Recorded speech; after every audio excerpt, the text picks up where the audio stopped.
Hello everyone, उम्मीद करता हूँ आप सभी लोग स्वस्थ और मस्त हैं। और भाई जैसा कि आपको पता है कि आज एसएससी सीजीएल का लास्ट डे है भाई एग्जाम का।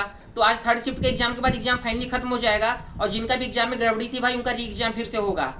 तो भाई आपको एक चीज मैं क्लियर कर देता हूँ पहले कि कट ऑफ को लेकर भाई बहुत सारा नोटंकी चल रहा है मार्केट में कि कट ऑफ ऐसा जाने वाले, कट ऑफ 150 नहीं जाएगा, 140 नहीं जाएगा। तो भाई उससे पहले आप एक क्वेश्चन का मेरे आंसर जरूर मेरे कमेंट बॉक्स में देना कि जब भी टीसीएस एग्जाम ले रहा है, जो भाई लोग भाई पुराने हैं, 4 साल 5 साल 3 साल से लगे हुए हैं, वो जरूर इस चीज का आंसर दे कि टीसीएस का एग्जाम जब उन्होंने पहली बार फेस किया 2020 में, 21 में, 22 में, तो क्या वो इतने डरे हुए थे जितना कि ये एडीक्यूटी का पेपर देकर डरे हुए हैं। मैं मानता हूं कि एडीक्यूटी के पेपर में रीजनिंग और मैथ का लेवल डाउन ही था, लेकिन बट जीएस और इंग्लिश का लेवल आप देखेंगे तो क्या बोलेंगे इस बार, आप क्या उसके लिए प्रिपेयर थे? आप बिल्कुल प्रिपेयर नहीं थे। ये मैं अपना एक्सपीरियंस बता रहा हूँ। मैं 2020 से सीजल दे रहा हूँ, मैंने 2020 का भी मेंस दिया था, उसमें मेरा पहला अटेम्प्ट था, मेरा लिस्ट में नाम ही आ गया तो उतना ही बहुत था। उसमें मेरा शायद यूआर कैटेगरी से 120-22 जो भी नंबर था भाई मेरा हो गया था, मुझे एटलीस्ट ये नहीं पता है। लेकिन मैं आता हूँ भाई 21 पे। 21 में क्या होता भाई कि टीसीएस फिर एग्जाम का लिया था, एग्जाम का लेवल भी भाई थोड़ा डाउन था 20 के कंपैरिजन में, लेकिन कट ऑफ उसका फिर भी एक एवरेज ही गया था, बहुत हाई नहीं गया था कट ऑफ। अब आते हैं मेन 2022 में। 2022 की बात मैं इसलिए कर रहा हूं, मैं चीजों को भाई बहुत अच्छे से लिख कर आया हूं यहाँ पर कि आप लोगों को किसी प्रकार का दिक्कत ना हो। आप बात को समझिएगा कि अगर 2022 में जब एग्जाम हुआ था फाइनली तो उसमें वैकेंसी 37,000 आया था, तो सबको पता था भाई इस बार कट ऑफ जो है इस बार डाउन जाने वाला है, तो वही हुआ। टीसीएस में पैटर्न में तो कोई चेंज आया नहीं ना, टीसीएस का पैटर्न बहुत ही हार्ड था, वो मैथ हो चाहे रीजनिंग हो चाहे जीएस हो चाहे इंग्लिश हो, तो चारों सेक्शन में किसी का सेक्शन हार्ड भी रहता था तो आपको नॉर्मलाइजेशन में किसी का 25 number, 20 number, 22 number, 15 number normalization देखने को मिलता था। और जिसका ईजी भी शिफ्ट रहता था तो एटलीस्ट नंबर घटता तो नहीं था, बस 1-2 नंबर बढ़ जाता था या उतना ही रहता था। 2022 में जो कटाव गया था यूआर का 114 नंबर गया था और ईडब्ल्यूएस का कटाव 102 नंबर गया था। एससी कटाव 89 नंबर गया था और एसटी का कटाव भाई 77 नंबर गया था। तो इससे आपको क्या लगता है कि 36,000 वैकेंसी थी? चलो भाई मैं मानता हूँ वैकेंसी बहुत ही ज्यादा थी। उसके बाद भाई जब वैकेंसी कितनी हुई 7,000, मैं बात कर रहा हूँ मतलब 8,000 के करीब वैकेंसी थी 2023 में। तो 2023 में भाई अब एक चीज सोचो ना कि आप सेम पैटर्न देते आ रहे हो, सेम पैटर्न से आप रूबरू हो गए हो। जिनका मेंस का तैयारी हो वो प्री में बैठ जाता है तो आराम से भाई 140, 50, 55 तो ला ही देता है। मैं अपना भी बताऊं तो मेरे साथ भी यही है, लेकिन आप वीडियो को भाई अच्छे से देखते रहो। 2023 में जो कट ऑफ बना था यूआर का वो 150 नंबर बना था, 8,000 वैकेंसी थी। कितने गुना क्वालिफाई करेंगे भाई? मुश्किल से 72,000 या 71,000 क्वालिफाई किए थे 2023 में। 2023 में मेरा फॉर्म भी रिजेक्ट हुआ था। इसमें 150 गया था यूआर का कटाप, ईडब्ल्यूएस का कटाप 143 गया था, एससी का 126 और एसटी का 118 गया था। तो भाई अगर 150 कटाप यूआर का गया है तो उसमें क्या दिक्कत है? 2022 में जिनको पीएएस से मिला था उस पर 18,000 वैकेंसी पीएएससी की थी, तो उन्होंने भाई फिर से अप्लाई किया 2023 में, और 2023 में कटा वो बढ़ा दिए बड़े आराम से। वो रिपीटर थे, 50 से 52,000 तो भाई रिपीटर बस बैठे थे। आरबीई का जो डेटा था शुभम सर का, उसमें तो उन्होंने यही बताया था कि 40-50,000 तो बस इसमें रिपीटर है भाई। अच्छा ठीक है, अब मैं आता हूँ 2024 पे। 2024 में मेरा फर्स्ट डे फर्स्ट शिफ्ट में पेपर था। मुझे एटलीस्ट याद आ रहा है कि पेपर शायद अगस्त या सितंबर में था, 9 तारीख को मेरा पहला दिन पहला शिफ्ट था, और इस बार भी मेरा पहला दिन पहला शिफ्ट है। मैं 2023 की एग्जाम पे आता हूँ। 2023 की एग्जाम में मैंने बहुत अच्छा तैयारी नहीं किया था, उसके बावजूद भी मेरा रा मार्क्स 142 या 143 आया था, क्योंकि मुझे इतना कॉन्फिडेंस था यार कि टीसीएस है तो पढ़ो चाहे मत पढ़ो कुछ नंबर तो आना ही आना है। मेरा नॉर्मलाइज होकर मैंने इसको अपने शॉर्ट्स पे अपलोड किया है नंबर को, तो मेरा नॉर्मलाइज होकर 154 या 153 के अप्रॉक्स था, आप जाकर देख सकते हैं। उस समय कट ऑफ कितना गया था? वैकेंसी कितनी थी? 18,236। उसमें यूआर का जो कट ऑफ था 2024 में 153, ईडब्ल्यूएस का 142, एससी का 126, एसटी का 111। आप देखिएगा कि एससी एसटी का कट ऑफ भाई लगभग सेम है, 126, 118, 126, 111। लेकिन जनरल ओबीसी कट ऑफ में, बस ओबीसी कट ऑफ में तो भाई मान लो कि 1-2 नंबर का अंतर है। और आपको अगर बात करूं जैसे जनरल की तो 153 की कट ऑफ हो गई है। अब मैं बात करता हूं भाई 2000 मतलब 24 की ही, तो 2024 में क्या हुआ कि 153 कट ऑफ गया, तो भाई क्यों नहीं जाएगा? पेपर का लेवल भाई किसी भी एंगल से हार्ड शिफ्ट भी उठाओगे ना, मेरा 154 जिसमें आया था, मेरा 170 आ सकता था, उसमें कोई दिक्कत नहीं था यार। आराम से आप 140, 50, 55 लाने वाले तो एवरेज में 160-60 लाते थे। लेकिन कोई ये नहीं कहता था भाई कि मेरा पेपर बहुत हार्ड था। हाँ, ये लोग ये बोलते थे भाई कि जीके जीएस को लेकर भाई लोग ऐसा बोलते थे। अब मेन मुद्दा इस बार क्या है? मैं मेन मुद्दा को मानता हूँ कि चलो इंग्लिश सबकी स्ट्रांग है, चलो मैं ये मानता हूँ, लेकिन दोस्त जीएस किसका स्ट्रांग है? जीएस क्या कभी इक्विटी जैसा सीजीएल में देता था? जीएस वन लाइनर देता था। तो मेरे जानने में जो टॉपर है भाई स्पेक्टर है ना, उन लोग का नंबर 15-16 नंबर आता था, कि मतलब जीएस में अगर 50 में 20 आ गया ना तो बहुत अच्छा मार्क्स है, 24-25 आ गया तो आप टॉपर हो। 20 आ गया, 18 आ गया, बहुत अच्छा मार्क्स है मेरा। एटलीस्ट सीएचएसएल के पेपर में 9.5 या 10 नंबर आया था, उसके बावजूद भी मैंने 2024 का सीएचएसएल क्रैक किया। मेरा 151 या 152 मार्क्स था टोटली, और मेरा नॉर्मलाइज कितना हुआ था, 20 से 22 नंबर हुआ था, क्योंकि मेरे जीएस में लोगों के एवरेज नंबर भाई 6 नंबर आया था 50 में। तो आप इस बार क्या उम्मीद करते हो कि आपको लग रहा है कि जीएस एकदम हलवा आया हुआ है, कि जीएस आप आराम से 12-15 क्वेश्चन कर लोगे 25 में? ऐसा कुछ नहीं है भाई। मैं इस बार खुद देकर पेपर आया हूं तो मेरी हालत खुद खराब है कि क्या मेरा पेपर क्वालिफाई होगा कि नहीं होगा। एक चीज को मुझे आप क्लियर करने दीजिए पहले कि 2025 में जो भी पेपर हुआ, इसमें मैं मानता हूं कि आपका मैथमेटिक्स और रीजनिंग ये दोनों मान लो ईजी आया, कोई दिक्कत नहीं है, पर इजी नहीं है भाई। मेरा पहला दिन पहला शिफ्ट में इस बार फिर पेपर था, तो मेरी हालत तो खुद खराब है। मैं कैसे कहूँ कि बहुत इजी पेपर आया था? इजी बिल्कुल नहीं आया था यार।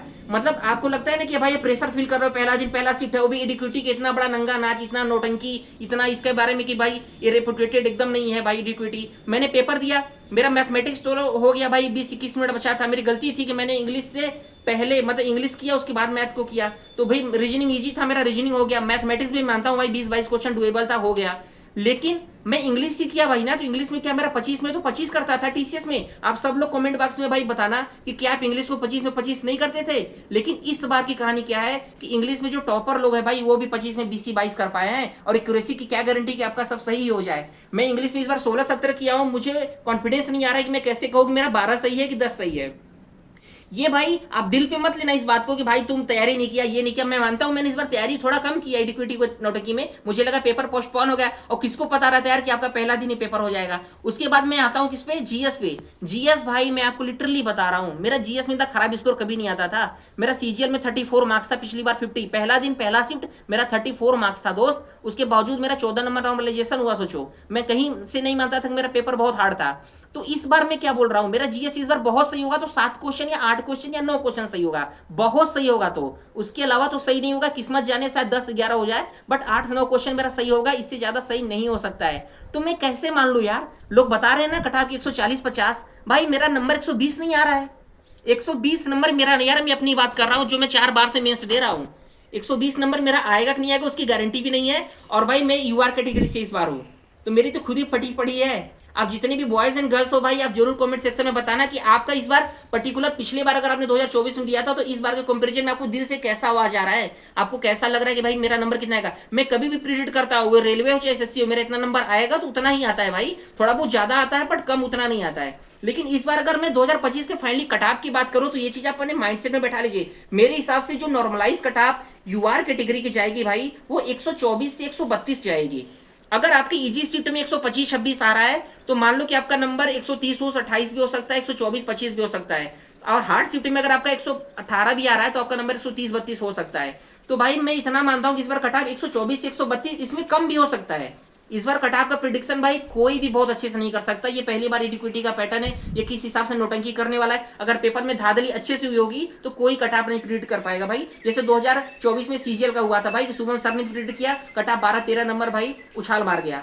इस बार मैं बता रहा हूं मेरे हिसाब से 124 से 132 अगर आपका नॉर्मलाइज स्कोर आएगा, मतलब अगर आपका 120 भी आ रहा है ना, 18, 20, 16, आप लग जाओ तैयारी में यार। आप एटलीस्ट यूआर कैटेगरी से हो ना, आप लग जाओ। अगर आपका हार्ड शिफ्ट है तो आपको लग रहा है भाई मेरा शिफ्ट हार्ड था।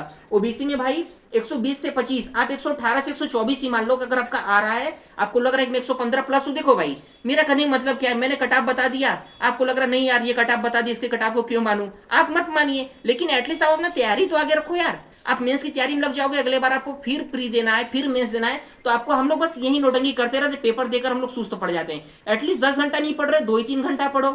अगर मैं बात करूं एससी के कटऑफ को लेकर भाई, तो एससी के कटऑफ मेरे हिसाब से बहुत जाने वाला है, तो 100, 98, 102, 103। जब पेपर का लेवल हार्ड रहता है, पेपर का लेवल पहली बार इंट्रोड्यूस होता है लोगों के लिए नया पैटर्न, तो कटऑफ हमेशा रूल आता है भाई। ये मैं देखता चला आ रहा हूं। 2000 जैसे 20 का पेपर हार्ड था, कट ऑफ डाउन गया। 21 का इजी था, कट ऑफ थोड़ा ऊपर गया। 22 में वैकेंसी बहुत ज्यादा था, कट ऑफ डाउन गया।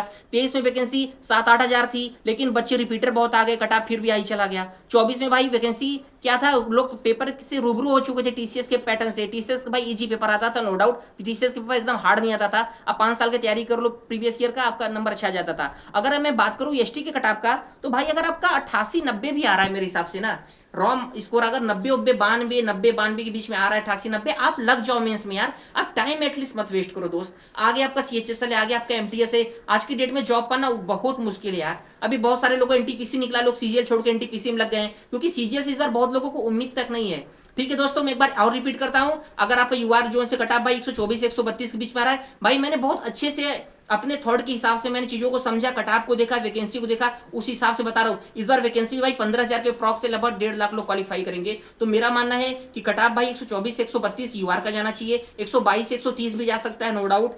इसका 120 से 25 ओबीसी का, 90 एसटी का, और एससी का भाई 100, 102, 98, 105, इससे ज्यादा नहीं जाएगा। अगर वीडियो आपको दोस्तों अच्छा लगा तो आप वीडियो को शेयर जरूर करिए। और दूसरी बात दोस्तों, स्ट्रेस मत लीजिए। मैं 4-5 बार का मेंस दिया हूं, लेकिन मैं फिर भी इस बार भाई फ्रस्ट्रेट हूं। मैं हार मान चुका हूं, मेरा एनटीपीसी निकला है, मैं मेंस का तैयारी कर रहा हूं, उसके बावजूद भाई टाइम नहीं मिल रहा है भाई। लेकिन मैं ये सोच रहा हूं कि जो भाई लोग बहुत एक्साइटेड है, बहुत लोग नर्वस है, आपको ऐसा कुछ नहीं फील करना है। मैं अपना एक्सपीरियंस बता रहा हूँ, लाइफ एक है दोस्तों, उसको एंजॉय करो। ये कटाप में के चक्कर में आप फ्रस्ट्रेट हो, ये हो, ऐसा कुछ नहीं करना है। जो होना रहता है हो जाता है। मेरा एनटीपीसी में 65 मार्क्स ही था, बट मेरा टफेस्ट शिफ्ट था, मेरा लगभग सब कटाप क्लियर हो गया। तो भाई आपको कभी कभी रिजल्ट अनएक्सपेक्टेड मिल जाता है। वैसे ही दोस्तों, मेरा 10+2 में भी मेरा पेपर ज्यादा तैयारी नहीं किया था, सीजल चक्कर में मेरा 76 नंबर आ गया। तो दोस्तों मैं इतना कहना चाहूंगा कि कटाप को लेकर मैंने बता दिया। ये वीडियो आपको अच्छी लगी हो तो इस वीडियो को आप ज्यादा से ज्यादा शेयर कर दीजिए दोस्तों। अगर आपको अच्छा लगे दोस्तों तो चैनल के साथ जुड़ जाइए। हम लोग आगे की तैयारी भी अच्छे के साथ करते रहेंगे दोस्तों। मिलते हैं अगले वीडियो में, तब तक के लिए दोस्तों जय हिंद, जय भारत।